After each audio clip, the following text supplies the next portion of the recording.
Hello everyone, my name is Lebo. Hi, I'm Sheryl. And I'm married to Sheryl. And I'm married to Lebo. And I'm a disciple of Jesus. So many people have been asking us questions of how it is to live on faith. So about me and Sheryl, we have been traveling the last 3 years by faith. And it has been a long journey, and we have been facing a lot of challenges. We have faced a lot of trials and hardships. But God has been so faithful to us, and He has helped us through the whole journey that we have had. And they have been so good and so great, and we could not wish for something else than this. But I want to say how we started with it. I want to tell a little bit about the story of how it all began when God spoke to us. So Sheryl and I, before we got married, we wanted to live, for God, and we wanted to serve Him fully and do everything that He called us to do. But we didn't know how it looked like. So basically, I've never signed up for this. I've never wanted this. I loved the life that I was living. I loved working. I loved my career, and I loved it saving up my money to buy one day my own house. Until I met Lebo, and he showed me a different life. But we talked about it, and we both said before we were getting married, we don't want to live on faith. We never thought of living by faith. That was not in our wish list at all. We saw other people do it, and we admired them, but it was not in our hearts at all. Especially Sheryl, she didn't want to do it at all. So I asked him, I said, Lebo, I'm just not that kind of a girl that will just go around without a house or a car. I want to have my house, my car, my security and my comfort. And he said, no, I understand. I also always want to work, and I just want to have our own house, apartment, whatever. But after getting married, God, He started to speak to us slowly, little by little. And we were actually applying for getting an apartment, and we were applying for jobs and trying to do things to happen. But He closed every single door when it came to job. I'm a filmmaker, and for me to get a job normally is very easy because I have so much experience. I have 15 years of experience in the film making world. But there was just nothing, everything closed. And Sheryl, she had a good education, and she had a good job before, and she was working in the fashion, traveling around in Europe. So she had a good CV, and she applied to, I think, over 70, 80 jobs in Denmark, but there was just no one that even called him one time and said, hey, we want you to come for an interview. And for us it was so strange, and we thought, why is it that every single door is closed? And we just kept trying to apply. At the same time, we were applying for this apartment to get. And as we were waiting, God, one day I had a dream, and in this dream I dreamt where God, He spoke to me with an audible voice, and He said, no, don't take the apartment. Really clear. It was very strange because it felt so real when I heard this voice. As soon as I woke up, 2 minutes later, my dad, he called me, and then he said, you got the apartment. But because I had this dream, I couldn't take it. So I looked at Sheryl's eyes and I said, Sheryl, we cannot take this apartment because I had this dream, and it was so clear that it was God speaking and saying, don't take it. But in my head I thought maybe because God has a better apartment. So we thought that, and we just said, okay, Dad, we will try to apply for another one and see that God has something else for us. So we applied for another one and waiting for that one, and the same thing happened with that one. I got one more dream. Don't take the apartment. And it was exactly the same way, the same audible voice, don't take the apartment. And I got so confused. I thought, why is it happening the second time? So we didn't take it, and still I didn't get it because I was still waiting and thinking, oh, God has something else then, maybe something bigger. And that's why we have been waiting 3 times now. And so we were waiting again and waiting, and then I got one more dream. The 3rd time, don't take the apartment.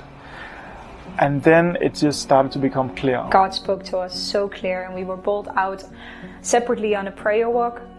And then when we came home, we talked with each other, and we both had the same thing on our heart. We should not continue with seeking for an apartment. God wants us to travel around and share the gospel. We didn't have any plan B. We didn't have any safety net. We didn't have anything to lean back on. We had no job, we had no money, we had nothing. But we felt really that God said to us, just go, and He will take care of every need that we are in lack of. And so we just started traveling. And I must say it was so scary because it was not in our hearts to do it. It was not in our hearts to to live a lifestyle like this, but we did it because we love God so much more than our own desires, and we know that He is such a good provider, He's such a good Father, and He will take care of everything. And when I had that conviction in my heart, I knew it was from God, and I had so much faith, and at that moment I knew God is going to provide.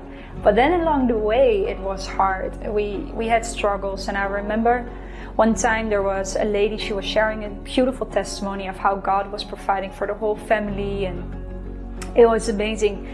And when I heard it, I just thanked her afterwards, and I said, wow, thank you so much for sharing this. This was so beautiful and encouraging for me and for Lebo, and knowing that God will provide. But then suddenly she grabbed in her pocket and she took all the money she had and wanted to give it to me. And I felt so bad, and I said, no, you have a whole family to feed. I will be fine with Lebo. I don't want to have your money.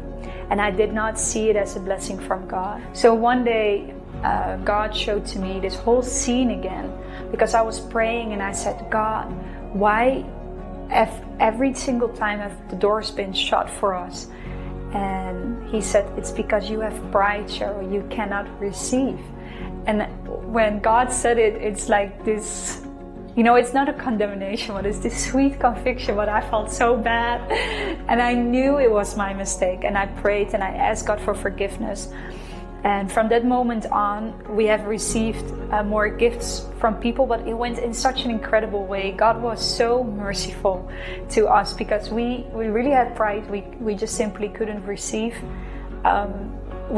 Basically, it's just because we have never wanted to live on faith. We have never wanted to lift up gifts from people, and it has been hard for us to think of that there are so many families that are working so hard, and we are young, we are healthy, we can work, so we want to work.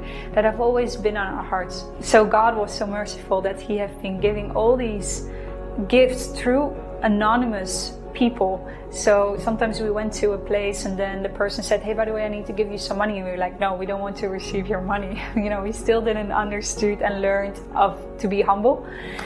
And then this person was like, no, but I need to give it. And we're like, no, we don't want to receive anything from you. It's like, oh no, it's not from me, it's from somebody else, but the person already sent it to my bank account, so I cannot really keep it in my bank account, so I need to give it to you guys.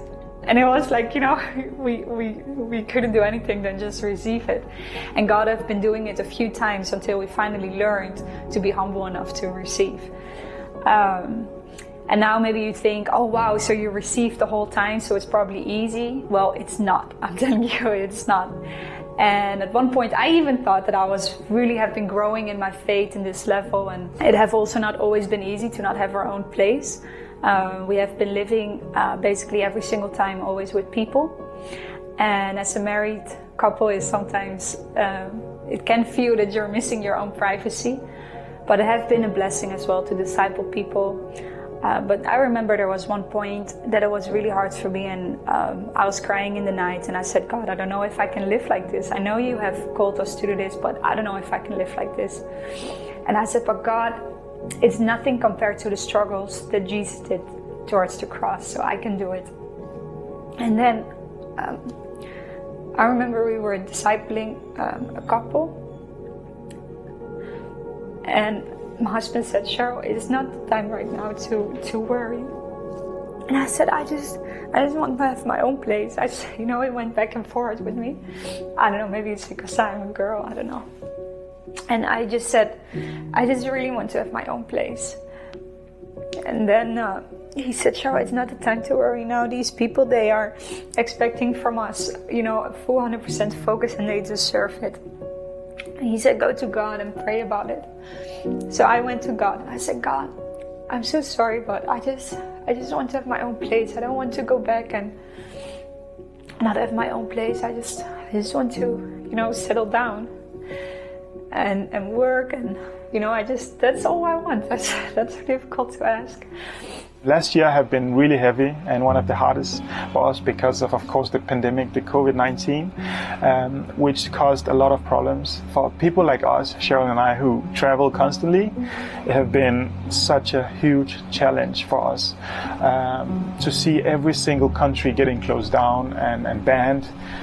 It's like, okay, God, you call us to do this, but what now? Everything is banned, everything is closed. how can we continue to do this? And we didn't have a job, we didn't have a home, we had nothing to go back to, and we have nothing to go to. So it was kind of like so many worries, so much fear came over us again and again. But I want to say this, amazing things have actually happened since COVID-19 came, because we have actually been traveling much more than we did before. And it just shows how good God is, how faithful He is. And you know, we could also just have stayed back and being in the country and say, okay, we have to be careful, we have to stay home, like many Christians have done, being in fear.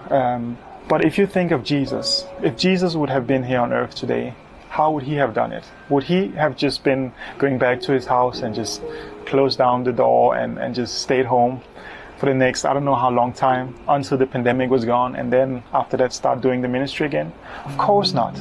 If Jesus would keep on going and doing what He would do, why would we not do it? You know, God is always working, and God is always, you know, using us, and He wants constantly people to come to Him, and He wants to save people. But I'm really getting better in it. But it has not always been easy. Sometimes I thought, okay, now my faith have really been growing at the level of being able to receive and work for God and live 100% on faith. But then when God spoke to us to go to Latin America around 6 months ago, He spoke really clearly to my husband to go to Colombia. And I had already peace about it before we even left Europe. So I already had my backpack carry-on with me to somehow had the idea of that we would go to Latin America. And then just before the day before we were about to leave, my husband was looking on some Airbnbs where we could stay the first month. And then he saw a place, what he really liked. And he said, Sheryl, it looks amazing. It has a little desk. It was a private room in a house. And I was looking up hostels and thinking, well, let's, you know, keep the budget low. And it was not that it was much more, but for me, I was really thinking of simply just a bed and that's it, shared bed, bathroom, and that's it in a hostel. But then he saw it and he was so excited about it. And he said, no, I really want to stay here. And I was just praying and I thought, do we have the money even? And my husband is taking care of all the money, so I don't see it, so I don't somehow need to stress out about it. I just need to trust Jesus that He will provide for both of us. So then that same evening, He felt on His heart to pay for everybody when we went out for dinner.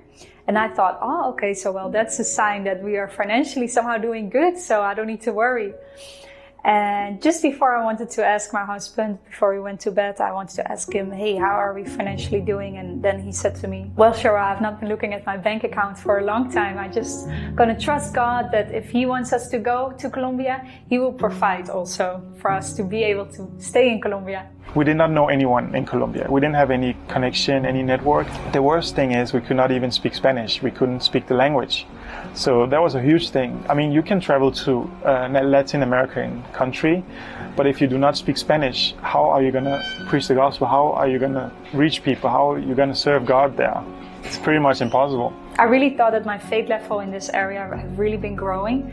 But then after he said that, it was like a stone just sink down in my heart, and I thought, I can't do this. I can't do this. I said, God, please help me. I asked for forgiveness. I said, God, I know You can provide, but my faith is very low right now. Faith is not about when you see it, you do it. No, faith is to do something you do not see. Faith is trust. You trust someone, to trust God, that He will come, that He will be there. That is to have faith in Him. And so for us, it's like seeing a bridge that is not even built, but we need to cross over. So every time we take a step, a little of the bridge is getting built, and then a little more, a little more, a little more every single time we take a step. And this is how it's been with our lives ever since. So I prayed, I took a shower, and then my husband, he said, hey Sheryl, I've been praying and I've been reading Luke 12, and it's such an encouragement was for me, and I really felt that God told me to share it with you as well, of how God is providing for the birds. And are we not more worthy than the birds? And it was just such a blessing when he was sharing everything from Luke 12. Then I said, okay, God, help me in my faith, help me in my faith. So we went to Colombia, and suddenly I got a message a few days later, and it was from somebody in another country and didn't know our situation at all. And this person had a dream about Lebo finding an Airbnb place, and he was so excited about it, and he showed it to me and this person. And I said, no, this is too expensive. And then she saw how sad Lebo was, and she just thought, come on, this is not so expensive, this is nothing. In the dream, this person saw an amount of money that they needed to give to us. And this was, the crazy thing is that this was exactly the amount for all our stays that we have been staying for 3 months in Colombia.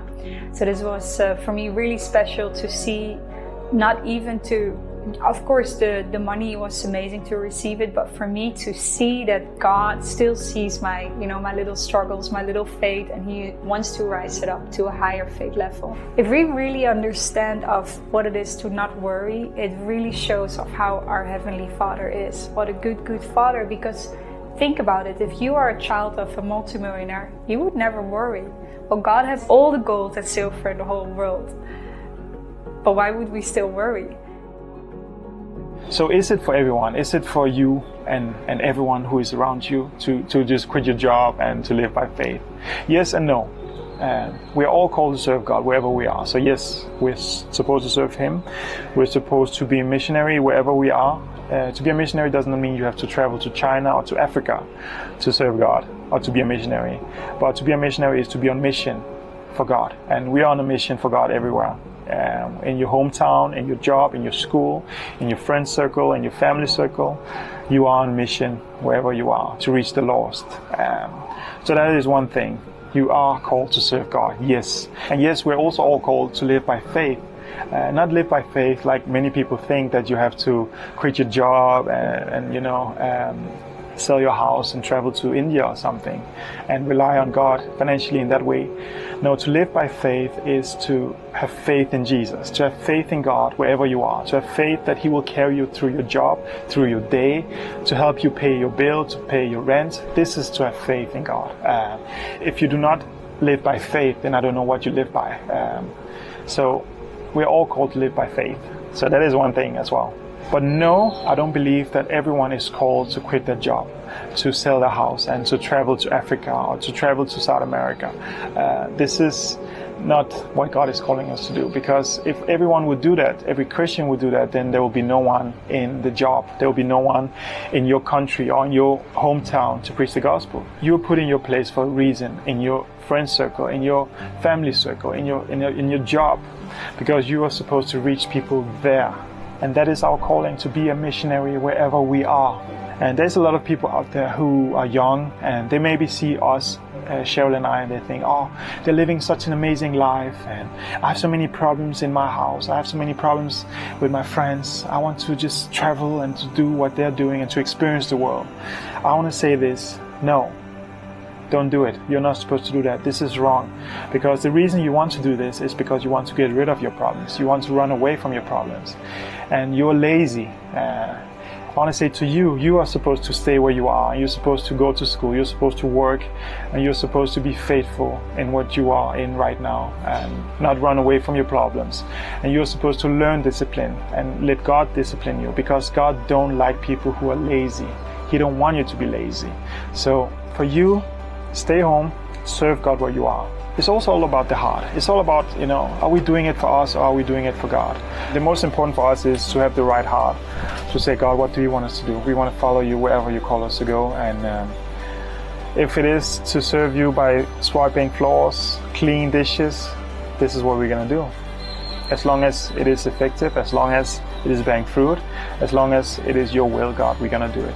And that is the most important for us, is to have the right heart, to have the right motive, to just say, God, whatever you show to us, whatever you want us to do, this is what we're going to do. So this is my encouragement for you out there who are watching and who think that you want to do this as well. Examine yourself first. Are you running away from your problems? No, you do it because you want to seek Him first. You want to seek His kingdom first and His righteousness, and then He will add everything else to you. And that's the reason you should do it. So I hope this little message can encourage you, and yeah, we are in Mexico at the moment, and we're going to the United States very soon. We don't know what's going to happen after that, but we're taking one step at a time. And maybe, maybe in a few months we will have a place where we can settle down.